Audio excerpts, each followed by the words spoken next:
selama Gibran masih nongkrong sebagai wapres, sampai kapanpun tidak pernah dapat berkah dari Allah SWT. Hanya akan menimbulkan petaka lebih lama lagi. Ya. Nah, jadi kita minta atas nama kita semua, tolong diperhatikan Pak Prabowo. Jadi kalau bisa 3 bulan setelah ini itu segera diganti, lupakan sama sekali. Ya.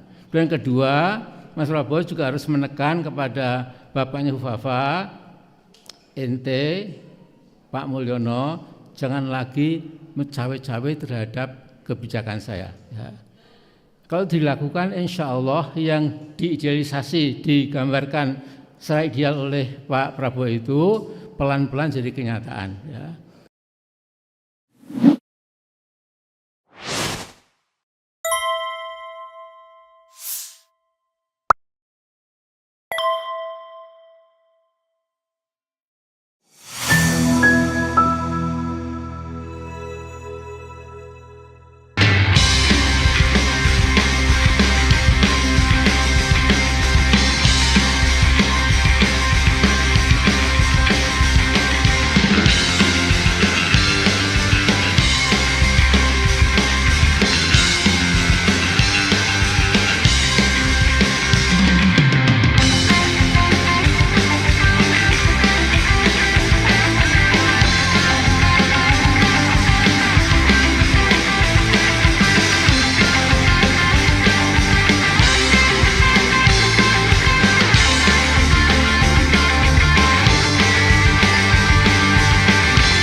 Mendengarkan dari Ketua MPR tahun 2009 sampai dengan 2004. Pahamin ya? 1999 sampai 2004. Betul ya.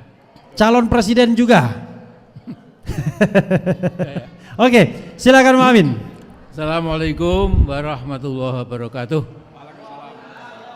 Bismillahirrahmanirrahim. Alhamdulillahirrahmanirrahim. Wassalatu wassalamu ala asyrul mursalin wa ala alihi washabihi ajmain. Jadi tadi saya memang mendapatkan undangan resmi sebagai mantan ketua MPR, dan tadi semua yang pernah jadi ketua MPR itu ada di satu barisan. Ya. Kemudian yang menarik, ketika si Hufafa itu turun dari mobil, kelihatan dari dari gambar itu, ya, apa namanya? Giant screen, ya. Semua bilang hu gitu. Ya. Kira-kira 3 kali hu. Jadi mereka betul-betul sesungguhnya menunjukkan spontan betapa muaknya para rakyat itu terhadap si pemilik akun Hufafa ini. Ya. Nah, kemudian saya memang sengaja menekuni dan mencermati pidatonya Pak Prabowo yang memang kelewat panjang, ya, sehingga kira-kira 30 menit lebih panjang dari yang sebelumnya. Ya. Nah, kalau dari yang disampaikan Mas Prabowo itu memang kan idealisme yang akan dicapai, ya. Berpijak dari Pancasila, kemudian mengingatkan negara kita negara kaya, lantas kita punya warisan dari tokoh-tokoh bangsa sejak Bung Karno, Bung Hatta, yang itu perlu kita kobarkan kembali. Ya. Dari segi itu, there is nothing wrong, nggak ada yang salah, bagus sekali. Ya. Bahkan Pak Prabowo mengagetkan karena hafal kita semua akan bangun Indonesia menjadi baldatun thayyibatun wa rabbun ghafur itu, ya. Jadi tentu tepuk tangan membahana juga ya. Nah, kemudian ya dia memang harus memuji bapaknya Huwafa itu Pak Mulyono ya. Jadi dipuji sebagai presiden yang sudah sangat mati-matian membangun segala macam itu ya. Nah, saya mungkin cuma akan sedikit saja menyentil ya. Yang namanya kekuasaan itu seperti rezeki ya. Kalau kita punya rezeki atau rezeki itu yang mabruk, yang dapat berkah, itu memang kemudian rezeki kita itu bisa menghadirkan sebuah kehidupan yang lebih berbahagia, lebih mantap ya. Anak-anak kita menjadi bersekolah juga pandai, kemudian dampak dari rezeki yang halal thayyibah tadi, yang berkah tadi, itu akan ke kanan, ke kiri, ke depan, ke belakang, itu memberikan manfaat. Sebaliknya, kalau rezeki tidak berkah, itu mesti menimbulkan problematika yang pelik, ya, yang kadang-kadang dinalar itu tidak masuk akal. Ya. Bagaimana ada seorang yang rezekinya melimpah, tapi anaknya kena narkoba, kemudian yang satu jadi pembunuh, pada malam hari dia entah ngapain dan lain-lain ya. Nah sekarang ini saya sedikit saja, mudah-mudahan sampai kepada Pak Prabowo. Selama Gibran masih nongkrong sebagai wapres, sampai kapanpun tidak pernah dapat berkah dari Allah SWT. Hanya akan menimbulkan petaka lebih lama lagi ya. Nah jadi kita minta atas nama kita semua, tolong diperhatikan Pak Prabowo. Jadi kalau bisa 3 bulan setelah ini itu segera diganti, lupakan sama sekali ya. Dan kedua, Mas Prabowo juga harus menekan kepada bapaknya Huwafa, ente Pak Mulyono, jangan lagi mencawe-cawe terhadap kebijakan saya ya. Kalau dilakukan insya Allah yang diidealisasi, digambarkan secara ideal oleh Pak Prabowo itu pelan-pelan jadi kenyataan ya. Tapi selama si bocah cilik ini ya, yang nggak pernah baca, nggak pernah mengisi otaknya dengan ilmu dan lain-lain, hanya berpikir kemewahan, kemudian seks again and again ya, saya kira itu Allah murka ya. Nah jadi saya kira itu saja ya, supaya kalau nanti didengar kita pesan dari Amin Rais bersama kita semua, di samping yang lain-lain tentu lebih canggih lagi. Jadi ini, jadi masalahnya sederhana, Prabowo, are you going to keep up ya, to keep your stupid and crazy and insane and lunatic vice president as your vice president? If you do that, and then insyaAllah you will collapse sooner or later, or sooner rather than later. Assalamualaikum warahmatullahi wabarakatuh.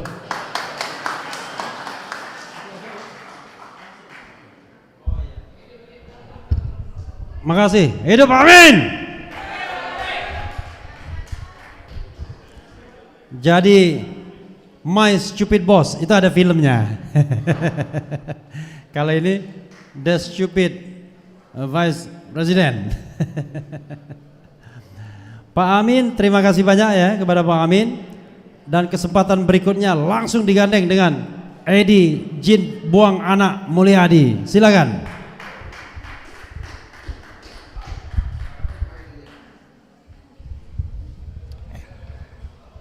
Bismillahirrahmanirrahim. Assalamualaikum warahmatullahi wabarakatuh. Allahu Akbar. Allahu Akbar. Allahu Akbar. Kita harus semangat karena judulnya syukuran. Kita bersyukur Indonesia lepas dari seorang tiran, betul nggak? Tiran yang selama 10 tahun sudah mencengkram Indonesia dengan nafsu syahwat politik yang ugal-ugalan, betul? Yang nafsu membangun dinasti politiknya secara serampangan. menghalalkan segala cara, menelikung Mahkamah Konstitusi, betul? Mengatur-ngatur Mahkamah Agung, dan mengendalikan semua anggota DPR di parlemen. Yang itu dilakukan melalui para ketuanya yang tersandra. Jadi Joko Widodo selama menjadi presiden tahu bahwa menteri-menterinya korupsi, tahu dia. Menteri-menterinya bikin ulah, tahu. Menteri-menterinya maling uang rakyat, tahu dia. Tapi itu dibiarkan karena kemudian itu akan jadi modal dia untuk menyandra. Kalau nggak nurut, ini kasusmu, ini kasusmu, ini kasusmu. Kalau nurut, bagus ikut saya. Yang tahu begini persis namanya Refli Harun. Banyak informasinya dia, ya. Termasuk kemarin di acara yang di Menteng, yang kita tahu kan cuma 2 aja. Peristiwa tanggal 13 Oktober, ketika Prabowo dipanggil menghadap Joko Widodo di Solo, yang katanya dipanggil sebagai Menteri Pertahanan. Kemudian setelah tanggal 13 Oktober itu semuanya berubah.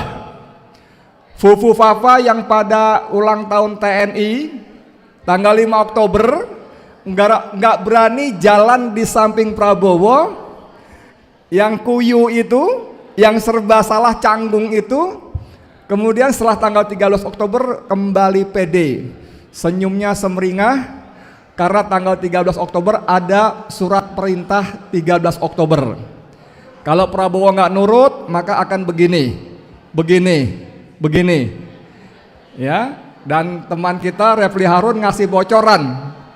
Ada satu lagi selain ditakut-takuti dan diancam, juga ditunjukkan visual. Nah, visualnya ini apa nih? Yang dia nggak mau cerita, yang membuat Prabowo bertekuk lutut. Tapi teman-teman sekalian yang saya hormati, saya bilang yang senior teman-teman nggak apa-apa ya.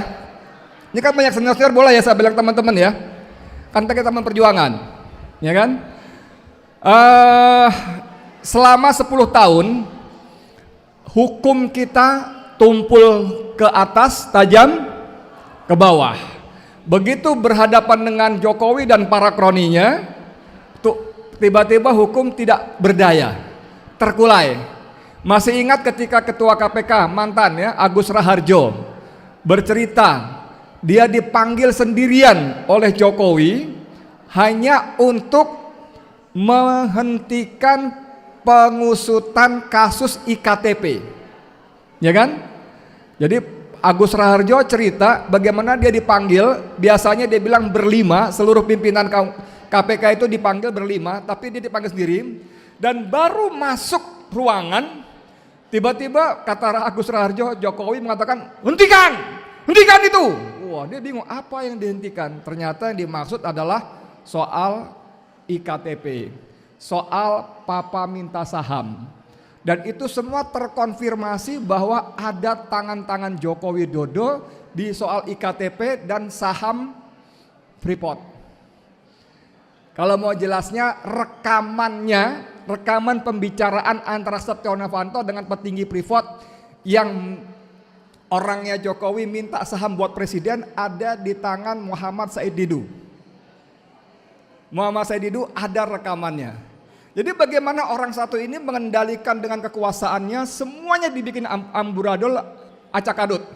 Menjadi lemah, menjadi tumpul, dan semuanya seenak-enaknya dia. Nah, tapi hari ini kita bersyukur, kita bergembira hari ini karena Jokowi sudah berhenti. Ya, pagi tadi saya ngobrol lewat live by phone dengan sastrawan politik yang hari ini tampil pakai peci, Ahmad Hasinuddin.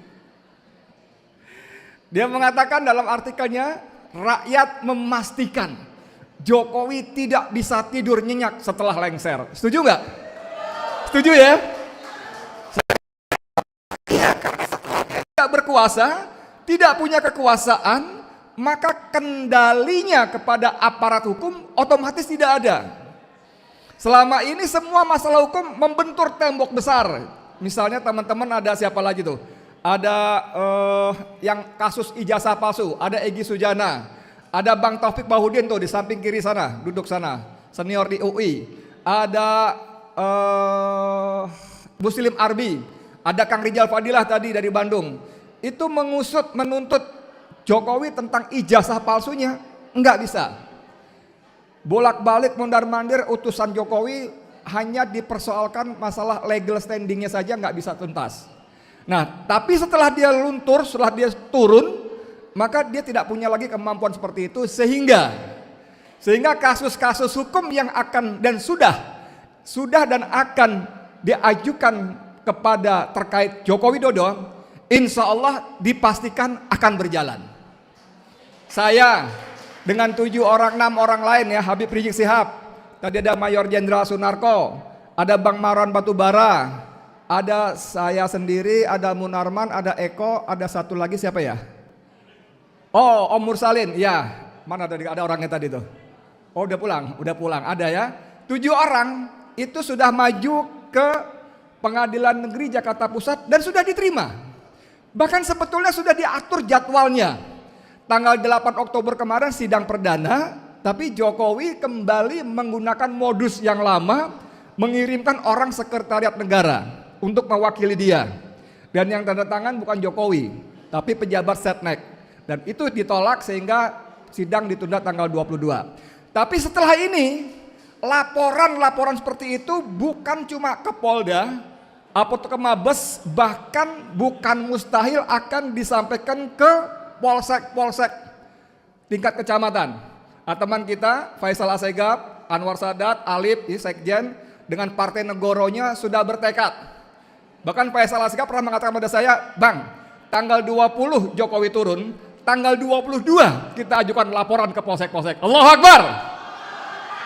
Jadi memang seperti kata Ahmad Rosinuddin, dia tidak akan bisa tidur pulas, tidak bisa akan tidur nyenyak karena begitu banyak nanti tuntutan hukum yang akan menjerat dia dan keluarganya, juga kroninya, tetap terhadap segala macam kejahatan dan dosa-dosa dia kepada bangsa dan rakyat Indonesia. Cuman satu persoalannya, Bapak-bapak, teman-teman sekalian saya hormati, ibu-ibu ya. Bagaimana peran Prabowo nih setelah menggantikan Joko Widodo? Apakah Prabowo akan melindungi Joko Widodo?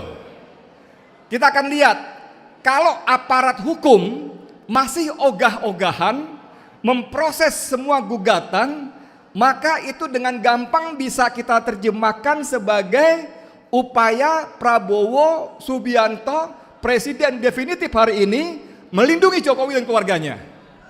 Ya kan? Makanya kita minta dengan hormat pada Presiden Prabowo Subianto, Pak Presiden, sampean duduk manis saja. Silakan dengan menteri-menterinya yang kita sangat shock itu ya. Ada rombongan sirkus 108 orang jadi menteri dan wamennya, kepala badan. Tapi oke lah sementara ini silakan Presiden duduk manis, biar urusan Jokowi dan urusan Gibran Fufu Papa Raka Buming Raka diurus oleh rakyat dan MPR. Setuju nggak? Nah, kalau rakyat bekerja, kemudian MPR bekerja, maka seperti kata Pak Amin Rais tadi, dalam 3 bulan Fufu Papa akan tercutik atau akan pergi. Dicutik, dicutik tuh gini ya. Bukan ditenang, dicutik, jadi dia pergi mental gitu ya. Nah, kita harap betul-betul sungguh-sungguh agar Prabowo seperti dalam bukunya Paradoks Indonesia itu akan membuat Indonesia kembali menjadi macan Asia, betul nggak? Walaupun dengan susunan komposisi kabinet seperti yang diumumkan kemarin ya kita ragu-ragu juga. Saya akan kejar koruptor sampai Antartika. Begitu ya bilang ya.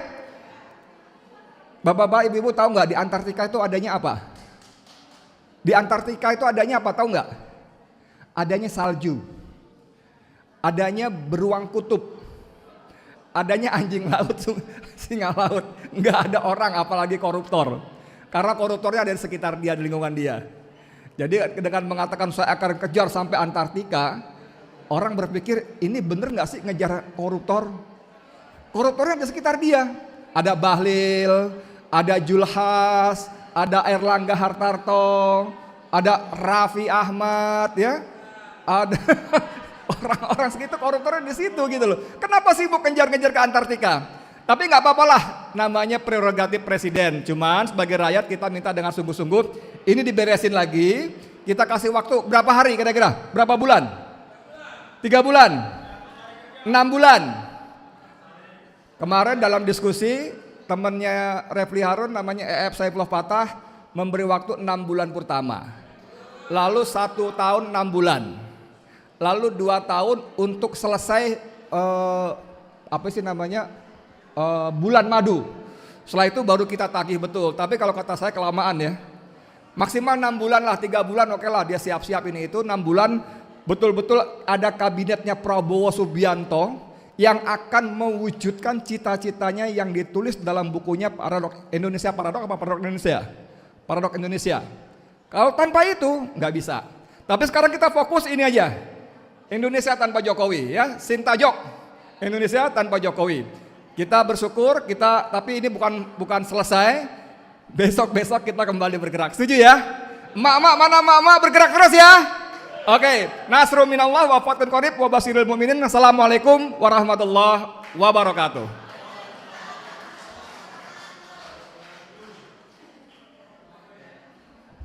Ya, sahabat era sekalian, sebelum asar satu lagi ya, kita mengundang perempuan ya, biar segar kita. Putri dari Papua, Olfa Al-Hamid. Boleh nanti siapa Bang Rusdi mau baca puisi ya nanti setelah ini. Oh ada Ahmad Hauzinuddin masih ada Pak Taufik Bahaudin, masih ada Habib Muhsin. Tenang, semua dapat ya. Hanya soal manajemen waktu saja. Kita masih panjang, masih lebih dari 2 jam lagi, jadi jangan khawatir. Bahkan kalaupun misalnya sampai malam pun nggak ada masalah. Ini bukan hotel, ini adalah rumah milik hamba Allah, dan hamba Allahnya ada di belakang sana. Oke, silakan Olfa Al-Hamid sampai nanti azan asar. Tepuk tangan buat Olfa Al-Hamid.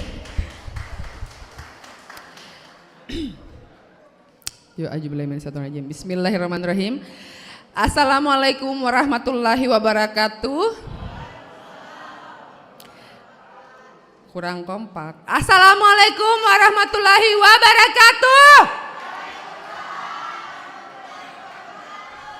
Alhamdulillah, Masya Allah. Salam sejahtera buat kita semua. Selamat siang menjelang sore. Saya hanya akan membacakan surat atau dibilang puisi juga boleh. Bismillah. Kembalikan emas kami. Salam kebangsaan. Salam dari ujung paling timur gugusan pulau dan gelombang samudra Indonesia Raya yang belum berjaya. Selamat datang kecemasan baru. Di ikal rambut dan kulit hitam kami simpan pertanyaan hakikat kemerdekaan sejati, hakikat kemanusiaan dan keadilan. Ketika yang selalu datang berkunjung adalah rangkaian ironi bangsa merdeka. Di balik catatan sejarah yang kami baca di Bovendigul tentang semangat merdeka menjadi bangsa berdaulat, kami bertanya, di kedaulatan yang nyata itukah kalian sembunyikan? Dari puncak Jayawijaya dan Kartens Piramid, Tembagapura dan Timika kami dihadang tanya, di mana kalian simpan kemandirian ekonomi dan bagaimana kalian mengubahnya menjadi kesejahteraan dan kebahagiaan rakyat? Di sepanjang ruas-ruas Trans Papua yang sering kalian banggakan, kami beriringan dengan pertanyaan, bagaimana kalian memahami makna kepribadian dalam kebudayaan? Di sela-sela jutaan pohon yang tumbang di Merauke yang akan kalian ubah menjadi food estate, kami melihat fantasi yang melayang terbang dari Gunung Emas Kalimantan membawa petaka. Hutan-hutan adat kami yang terampas dan tumpas oleh bulldozer yang kami lihat, kecemasan yang tersemai. Kalian menanam tebu fantasi, pahit derita terpulas di bibir rakyat. Jangan salahkan saudara-saudara kami yang mengepalkan tinju ke udara dan berteriak merdeka. Ketika simpati dan empati kalian timbun di gunung ambisi megalomania kalian, ikal rambut kami akan semakin kering dan kulit kami akan semakin hitam oleh kepandiran dan kegagalan kalian membaca dan memahami Papua. Politik etis gaya kolonialis yang kalian tebar dan tanam selama 10 tahun terakhir mengabaikan esensi konstitusi. Pancasila yang luhur dan lagu dari Sabang sampai Merauke yang indah itu hanya akan menguatkan keyakinan kami pada kenyataan Ibu Pertiwi yang merana lara. Dari ujung timur Indonesia, kulihat Ibu Pertiwi sedang bersusah hati. Air matanya berlinang, emas dan intannya terkenang, diboyong jauh ke negeri entah. Dari punggung bebukitan Saninta hingga ke pantai Sarmi, ku dengar senandung nurani. Hutan, gunung, ladang, lautan, simpanan kekayaan, kini ibu sedang lara, merintih dan berdoa. Di bawah matahari Papua kami berseru, kembalikan emas kami pulangkan cemas dan kecemasan kepada kalian. Selamat jalan Mulyono, selamat datang masa depan. Halo Pak Prabowo, kepadamu kami hantarkan harapan. Terima kasih, salam kebangsaan.